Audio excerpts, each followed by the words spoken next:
बिहार में corona case के बढ़ते मामले को देखकर सरकार ने 15 मई तक लॉकडाउन लगाने का फैसला ले लिया है। अब आइए जानते हैं कि इस दौरान क्या खुला रहेगा और क्या बंद। राज्य सरकार के सारे दफ्तर बंद रहेंगे। जिला प्रशासन, पुलिस, जल आपूर्ति, बिजली, स्वास्थ्य, दूरसंचार, डाक विभाग जैसी सेवाओं के दफ्तर को छूट मिलेगी। अस्पताल, जांच लैब और दवा दुकानें खुली रहेंगी। सभी दुकानें और गैर सरकारी कार्यालय बंद रहेंगे। बैंकिंग, बीमा, एटीएम, औद्योगिक इकाई, पेट्रोल पंप, प्रिंट और इलेक्ट्रॉनिक मीडिया को इससे छूट मिलेगी। किराना यानी खाने पीने के सामान की दुकानें, फल और सब्जी की दुकानें, मांस, मछली, दूध और पीडीएस की दुकानें सुबह 7 बजे से लेकर 11 बजे तक खुली रहेंगी। सड़कों और सार्वजनिक स्थलों पर आना जाना पूरी तरीके से प्रतिबंधित रहेगा। आवश्यक काम से लोग घर से बाहर निकल सकते हैं, लेकिन उसके लिए उन्हें वाजिब कारण का सबूत अपने पास रखना होगा। सभी प्रकार के वाहनों का परिचालन बंद रहेगा। हवाई जहाज, रेल या बस से बाहर से बिहार में आने वाले पब्लिक ट्रांसपोर्ट जारी रहेगा, लेकिन उसमें क्षमता के सिर्फ 50% यात्री बैठेंगे। एयरपोर्ट या रेलवे स्टेशन आने जाने वाले वाहनों पर रोक नहीं होगी, लेकिन उनके पास टिकट होना चाहिए। आपातकालीन सेवा से जुड़े लोगों की आवाजाही पर रोक नहीं होगी। जिला प्रशासन जरूरी काम के लिए वाहनों को ई पास जारी करेगा, उन पर रोक नहीं होगी। अंतर्राज्यीय मार्ग से जा रहे निजी वाहनों पर रोक नहीं होगी। सभी स्कूल, कॉलेज, कोचिंग और दूसरे शिक्षण संस्थान बंद रहेंगे। 15 मई तक बिहार में कोई परीक्षा नहीं होगी। रेस्टोरेंट और खाने पीने की दुकानें बंद रहेगी। सिर्फ होम डिलीवरी के लिए ही खाने पीने की दुकानों को खोला जा सकता है। सभी धार्मिक स्थल पूरी तरह से बंद रहेंगे। सभी cinema hall, shopping mall, club, gym, swimming pool, stadium, park पूरी तरह से बंद रहेंगे। सार्वजनिक स्थल पर किसी तरह का कोई आयोजन नहीं होगा।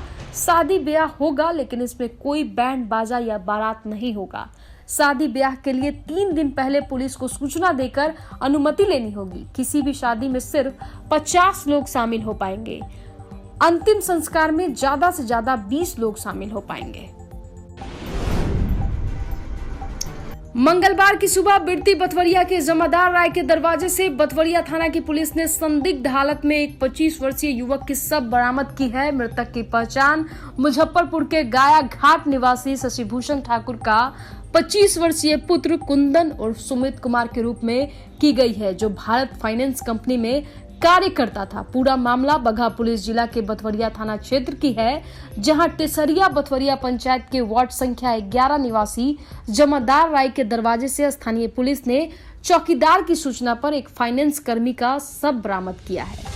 थाना अध्यक्ष संजय कुमार यादव ने बताया कि घटना की सूचना वरीय अधिकारी समेत मृतक के परिजनों को दे दी गई है। साथ ही शव को पोस्टमार्टम के लिए बगहा अनुमंडलीय अस्पताल में भेज दिया गया है। उन्होंने बताया कि इस घटना को वैज्ञानिक पद्धति से अनुसंधान की जा रही है। पोस्टमार्टम रिपोर्ट मिलने पर ही घटना का खुलासा हो पाएगा।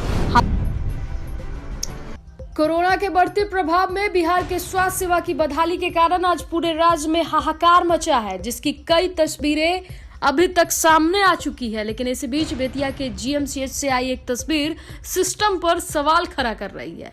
पश्चिम चंपारण जिला के बेतिया जीएमसीएच में आलम यह है कि लोग अब रिक्शा को ही एम्बुलेंस बनाकर अस्पताल पहुंच रहे हैं। दरअसल गवर्नमेंट मेडिकल कॉलेज अस्पताल का बेतिया में निर्माण अरबों रुपया खर्च कर बनाया गया और अभी बनाया भी जा रहा है, लेकिन सुविधाओं के नाम पर यहाँ कुछ भी नहीं है। सिर्फ बड़े बड़े भवन तो बना दिए गए हैं, लेकिन मरीजों को मिलने वाली सारी सुविधाएं अभी भी नदारद है। बताया जा रहा है कि जीएमसीएच में कोरोना संक्रमित एक मरीज रिक्शे से ऑक्सीजन सिलेंडर के साथ अस्पताल पहुंचा, जिसे देखकर आप समझ ही सकते हैं कि जिले में स्वास्थ्य सेवा कितनी बदहाल है। कोई ठेला तो कोई बाइक पर सवार होकर सरकारी अस्पताल में इलाज के लिए खुद से जुगाड़ कर जान बचाने के लिए पहुंच रहा है। बेतिया शहर के क्रिश्चियन क्वार्टर मोहल्ले के रहने वाले सुशांत को लेकर उसके परिजन रिक्शा से निजी अस्पताल और सरकारी अस्पताल भटकते रहे। सरकारी तो सरकारी, जब आखिरकार प्राइवेट एम्बुलेंस भी उन्हें नहीं मिला तो रिक्शा से ही सुशांत के परिजन उसे लेकर जीएमसीएच पहुंचे, जहां उसे भर्ती कराया गया। वहीं कई ऐसे भी मरीज के परिजन हैं जो यहाँ की स्वास्थ्य व्यवस्था पर सवाल खड़ा कर रहे हैं। परिजनों ने आरोप लगाया है कि मरीज मर रहे हैं और स्वास्थ्य व्यवस्था पूरी तरह ध्वस्त हो चुकी है। यहाँ कोई सुनने देखने वाला नहीं है। बता दें कि बेतिया से बीजेपी विधायक मौजूदा सरकार में उप मुख्यमंत्री है। देश के बड़े दल बीजेपी के बिहार प्रदेश अध्यक्ष यहीं से सांसद है। इसके बावजूद यहाँ सरकारी अस्पताल बदहाल है।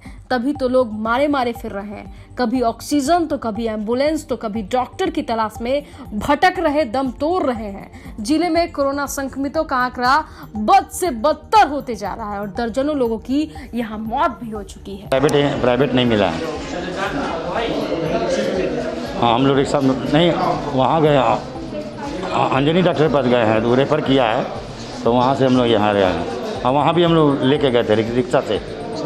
जी, Rakesh William, Bettiah Christian quarter. Paschim Champaran के लौरिया बाजार में उड़ रही है लॉकडाउन की धज्जियां। नहीं दिख रहा है कहीं भी सोशल डिस्टेंसिंग का पालन। दुकानों पर दिख रही है भीड़। गौरतलब है कि प्रतिदिन कोरोना मरीजों की संख्या में लगातार इजाफा हो रहा है, पर कहीं भी न प्रशासनिक अधिकारी दिख रहे हैं और न ही स्थानीय पुलिस।